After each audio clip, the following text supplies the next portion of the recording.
할렐루야. 오늘도 진리의 말씀과 그리스도의 사랑으로 충만해지시길 축복합니다. 마태복음 12장 9절부터 37절까지 본문으로 하나님의 말씀을 전하겠습니다. 14절, 15절만 읽겠습니다. 바리새인들이 나가서 어떻게 하여 예수를 죽일까 의논하거늘 예수께서 아시고 거기를 떠나가시니 많은 사람이 따르는지라 예수께서 그들의 병을 다 고치시고 아멘. 오늘 본문에는 예수님과 바리새인들의 현저한 차이가 드러납니다. 예수님을 공격하는 세력은 어디에 가나 있습니다. 구절, 회당에도 있습니다. 곳곳에 함정을 파놓고 빠지기를 기다리고 있습니다. 구장에서 귀신 들린 자를 데려와서 귀신 추종자 프레임을 씌운 바리새인들은 그 공격이 무의로 끝나니 10절 상반절 이제 안식일 미준수 전략을 들고 와서 예수님을 공격합니다. 한쪽 손 마른 사람을 안식일에 데려와서 안식일에 고치도록 유도합니다. 하지만 지혜의 근본이신 예수님은 그 함정을 뛰어넘으십니다. 11절, 12절 예수님은 생명이 우선이라는 원칙을 제시하십니다. 안식일이라도 구덩이에 빠진 양을 구할 텐데 양보다 귀한 사람도 당연히 구해야 하지 않냐고 하시면서 13절 지금 이 병자를 고치면 안식일법을 어기는 행위라고 공격하는 사람들 앞에서 대놓고 병을 치유해 주십니다. 분노한 바리새인들은 14절 예수님을 죽이려고 합니다. 사실 따지고 보면 병 고치는 게 노동이라고 확실하게 단언할 수 없습니다. 10절 하반절에 보면 옳으냐고 묻는 걸로 봐서 이들도 긴가민가합니다. 법 해석에 따라 다릅니다. 예수님은 생명이 우선이라는 설명을 하셨지만 병 고침을 과연 일로 분류할 수 있는지를 두고 법 해석상의 공방을 벌여도 승산이 있는 싸움이었습니다. 중요한 건 이 일로 당시 이스라엘 백성들의 존경을 한 몸에 받던 애국자 우리 바리새인들의 실체가 완전히 드러났다는 점입니다. 본인들이 받아야 할 영광이 예수님께로 옮겨지니 예수님을 공격한 것이라고밖에 보이지 않습니다. 이들은 처음부터 자기들이 영광을 얻으려고 하였지 하나님께 영광을 올려드리는 사람이 아니었던 것입니다. 바리새인들은 백성들을 위한 자들이 아니라 뭐 처음에는 그렇게 시작했을 수 있지만 지금의 모습을 보면 자기 영광이 더 중요한 자들로 보입니다.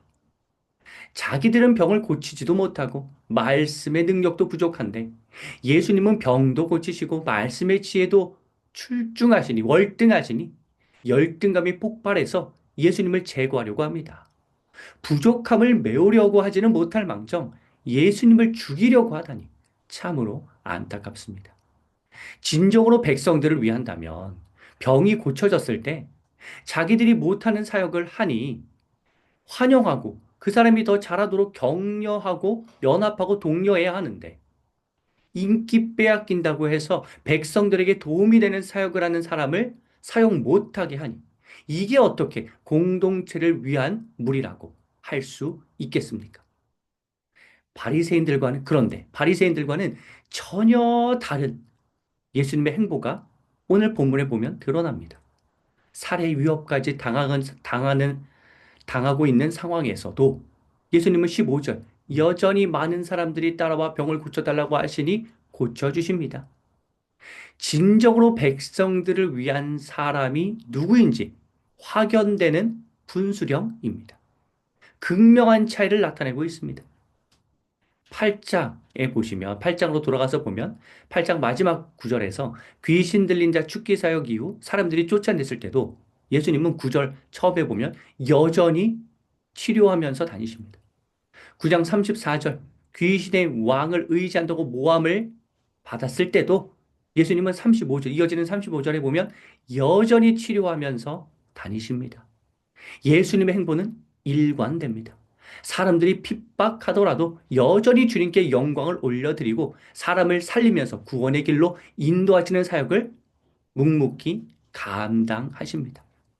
시간의 경과가 15절에 보면 나와 있지 않기에 안식일에 여전히 치료하셨을 것으로 보이는데 죽음의 위협 속에서도 그 죽음을 두려워하지 않으시고 꿋꿋하게 하나님 나라의 사역을 하시는 예수님의 모습이 나타납니다. 지금까지의 내용을 보면 이제 예수님과 당시의 종교 지도자들은 좁힐 수 없는 지경에 이르렀습니다. 완전히 대치 관계에 접어들었습니다.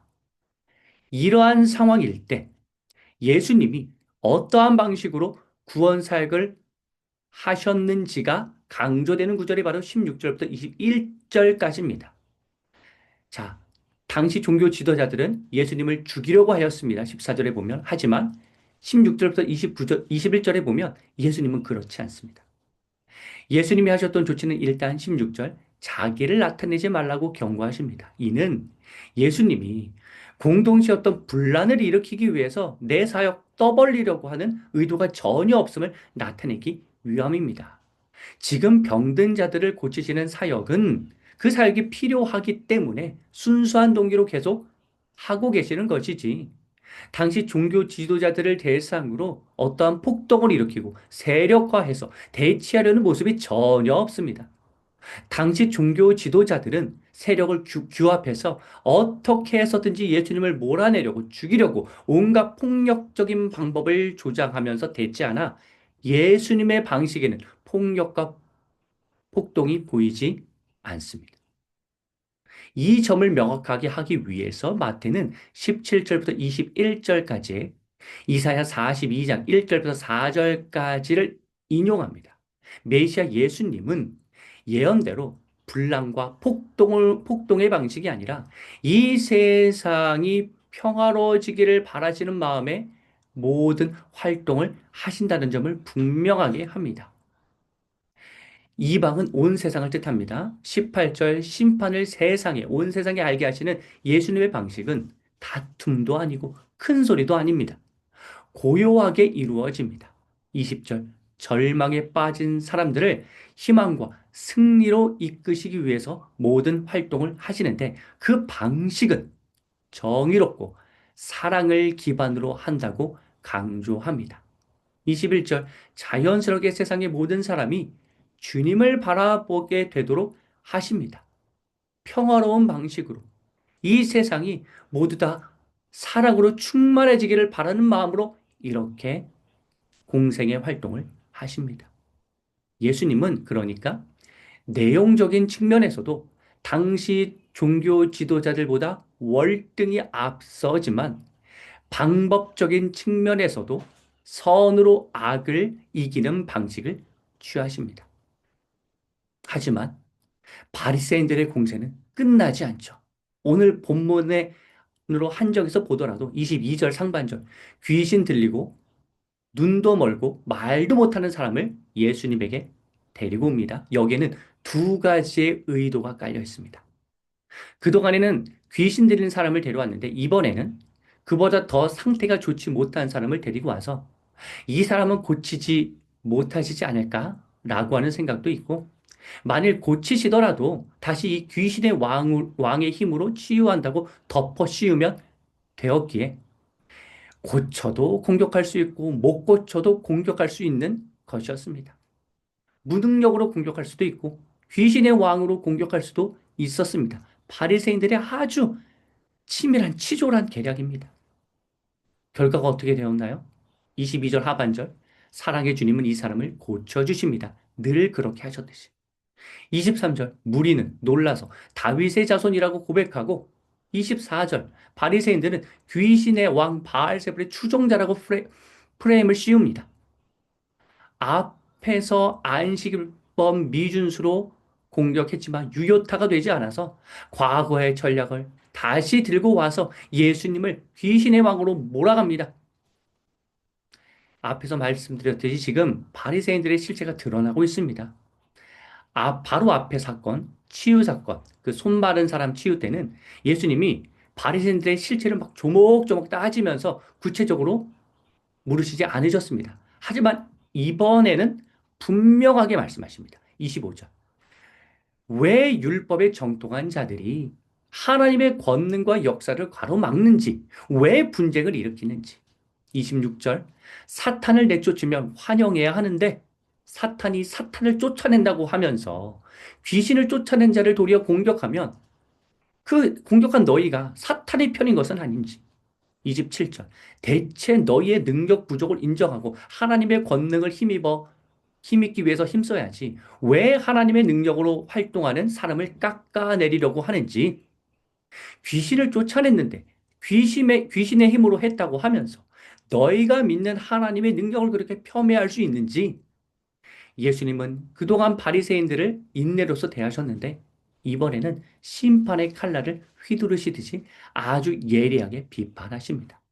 그렇지만 이는 폭동의 방식이 아니라 진리 앞에 그들이 직면하여서 깨닫도록 하는 방식이었습니다. 28절부터 37절에도 하나님 나라 사역을 가로막는 사람들에게 따끔한 충고, 교훈을 하시는데 이 역시도 어떤 갈등을 조장하려고 한다기보다는 반목하고 있는 사람들에게 제발 그렇게 하지 말라고 우리가 함께 주님의 일을 해야 하지 않겠냐라고 메시아인 나를 받아들이라고 이게 권면하는 듯한 어떤 마음을 담아서 사랑의 마음을 담아서 하시는 말씀입니다. 한 구절씩 살펴보자면 28절 하나님 성령의 능력으로 귀신을 쫓아내시는 예수님의 권능을 보면 하나님 나라 사역에 동참하는 사람이 되어야 하지 않느냐. 동참한다면 그 사람의 마음에는 이미 하나님 나라가 있다는 뜻입니다. 하지만 29절 하나님의 능력이 귀신의 어떠한 힘보다 더 월등한 모습을 예수님이 지금 보여주고 계신데 충분히 그 권능이 드러났는데도 30절 어떻게 주님의 편이 되지 않을 수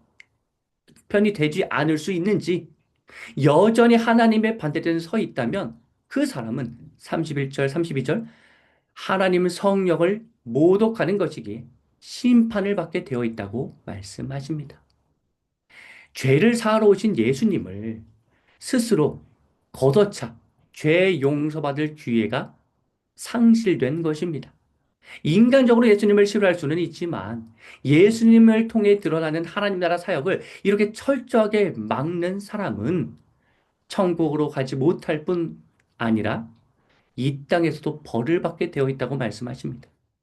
33절, 34절, 35절에 보면 지금 바리새인들이 하는 말을 들어보면 바리새인들의 마음에는 하나님 나라가 없는 것입니다.